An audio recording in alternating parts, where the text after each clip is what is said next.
മഹാലക്ഷ്മി സീരിയലിൻ്റെ പുതിയൊരു എപ്പിസോഡിലോട്ട് എല്ലാവർക്കും സ്വാഗതം. അങ്ങനെ മാർക്കോ ആണെങ്കിൽ പ്രതാപനെയും വാമദേവനെയും ഇരുട്ടടിയെല്ലാം കൊടുത്ത് ഒരു പരുവത്തിലാക്കുന്നുണ്ട്. അങ്ങനെ അതിനുശേഷം അവരെ ഹോസ്പിറ്റലിലോട്ട് പറഞ്ഞയക്കുന്നുമുണ്ട്. പിന്നീട് മഹാലക്ഷ്മിയെ മാർക്കോ വിളിക്കുകയാണ്. ഇതുപോലെ ഞാൻ നിങ്ങളുടെ അമ്മാവനെയും രണ്ടാനച്ഛനെയും ഇതുപോലെ തല്ലിച്ചതച്ചിട്ടുണ്ടെന്നും അതുകൊണ്ട് നിങ്ങളുടെ ഉപദ്രവിക്കാൻ വന്നതുകൊണ്ട് മാത്രമാണ് ഞാനത് ചെയ്തതെന്നൊക്കെ പറയുന്നുണ്ട് മാർക്കോ. മഹാലക്ഷ്മി ചോദിക്കുന്നുണ്ട് നിങ്ങൾ ആരാണെന്നോ. അപ്പോൾ മാർക്കോ പറയുന്നുണ്ട് ഞാൻ അന്ന് നിങ്ങളെ ഗുണ്ടകളിൽ നിന്ന് രക്ഷിച്ച ചെറുപ്പക്കാരൻ തന്നെയാണെന്നൊക്കെ പറയുന്നുണ്ട്. അത് കേൾക്കുമ്പോൾ മഹാലക്ഷ്മിക്ക് വളരെ സന്തോഷമാകുന്നുണ്ട്.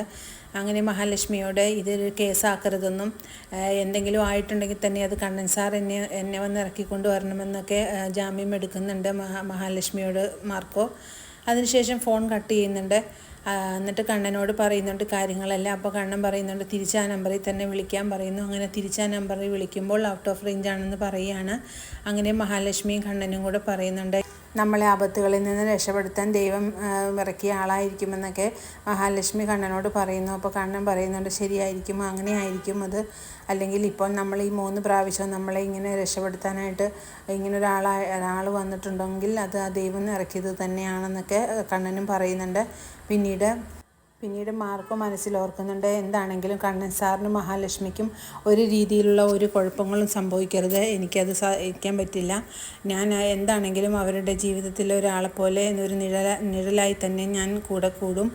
എന്താണെങ്കിലും എനിക്ക് തീരാത്ത ഒരു കടപ്പാട് അവരോടുണ്ടെന്നൊക്കെ ഇങ്ങനെ മനസ്സിൽ വിചാരിക്കുന്നുണ്ട് മാർക്കോ.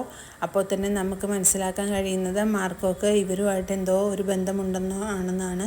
പിന്നീട് മുത്തശ്ശിയെ കാണിക്കുകയാണ്. മുത്തശ്ശി അങ്ങനെ കരുണേനെ വിളിക്കുന്നുണ്ട്. മോളെ ഇന്നലെ മുതൽ അച്ഛനെ കാണാനില്ല, അച്ഛൻ ഇതുവരെ വീട്ടിലെത്തിയിട്ടില്ല എന്നൊക്കെ പറയുന്നുണ്ട്. അത് കേൾക്കുമ്പോൾ കരുണ ആകെ ബഹളം വയ്ക്കുകയാണ്. അയ്യോ എൻ്റെ അച്ഛൻ എന്ത് പറ്റി, എന്താ സംഭവിച്ച മുത്തശ്ശി, എന്താ പറ്റിയെന്ന് ഇങ്ങനെ ചോദിക്കുന്നുണ്ട്. എന്താണെന്നറിയില്ല മോളെ, ഇന്നലെ മുതൽ ഫോൺ സ്വിച്ച് ഓഫാണ്, വിളിച്ചിട്ടും കിട്ടുന്നില്ല, അവൻ എന്താണ് സംഭവിച്ചതെന്ന് അറിയില്ല എന്നൊക്കെ പറയുകയാണ്. അപ്പോഴേക്കും ഇത് കേട്ടുകൊണ്ട് അങ്ങോട്ടേക്ക് നമ്മുടെ ദുർഗ വരുന്നുണ്ട്. ദുർഗ പറയുന്നുണ്ട് അയ്യോ മോളെ വാമേട്ടനെ ഇന്നലെ മുതൽ കാണുന്നില്ല എന്നാണ് അവിടുന്ന് അറിയാൻ കഴിഞ്ഞത്, എന്ത് പറ്റിയോ, 2 പേരെ എങ്ങോട്ട് എന്തോ സംഭവിച്ചിട്ടുണ്ട് കാര്യമായിട്ട് എന്ന് പറഞ്ഞുകൊണ്ട് അവരാകെ അവലാതിയാകുന്നുണ്ട്. പിന്നീട് പ്രതാപൻ്റെ ഫോൺ മുറ്റത്ത് നിന്നും കിടന്ന് കിട്ടുകയാണ് മോഹിനിക്ക്. അങ്ങനെ മോഹിനി ആ ഫോൺ എടുത്ത് നോക്കുമ്പോൾ ഇത് പ്രതാപേട്ടൻ്റെ ഫോണാണല്ലോ എന്ന് മനസ്സിൽ ഓർക്കുന്നു. എന്നിട്ട് എന്ത് പറ്റിയോ പ്രതാപേട്ടനെ വിളിച്ചിട്ടും കിട്ടാത്തത്, ഇതുകൊണ്ടാണ് പ്രതാപേട്ടൻ ഇവിടം വരെ വന്നിട്ടുണ്ടായിരിക്കണം, അതുകൊണ്ടാണ് ഫോൺ ഇവിടെ കിടന്ന് കിട്ടിയതെന്നൊക്കെ മോഹിനി ഓർക്കുന്നുണ്ട്. പിന്നീട് പ്രതാപനെയാണ് കാണിക്കുന്നത്. പ്രതാപൻ്റെ കാല് ഒടിയുകയും കൈക്ക് പരിക്കേൽക്കുകയും ഒക്കെ ചെയ്തിട്ടുണ്ട്. വളരെ ഗുരുതരമായിട്ട് തന്നെയാണ് പ്രതാപന് പരിക്കേൽച്ചിരിക്കുന്നത്. വാമദേവന് പക്ഷേ കാര്യമായിട്ടുള്ള പരിക്കുകളൊന്നുമില്ല. അങ്ങനെ പ്രതാപനെ ഡോക്ടർ പറയുന്നുണ്ട് ഇനി പരസഹായമില്ലാതെ പ്രതാപന് നടക്കാൻ കഴിയില്ല എന്ന് പറയുകയാണ്. അപ്പോൾ ഇനി വീൽ ചെയറിലിരിക്കുന്നത് പ്രതാപനായിരിക്കും. കണ്ണനെ ഒരുപാട് നാൾ പുച്ഛിച്ചും കളിയാക്കിയും എല്ലാം നടന്ന പ്രതാപനായിരിക്കും ഇനി അടുത്ത തിരിച്ചടി കിട്ടുന്നത്. അങ്ങനെ പ്രതാപന് ഒരു വീൽ ചെയറിൻ്റെ സഹായമില്ലാതെ ഇനി നടക്കാൻ കഴിയില്ല എന്നൊക്കെ അറിയുകയാണ്.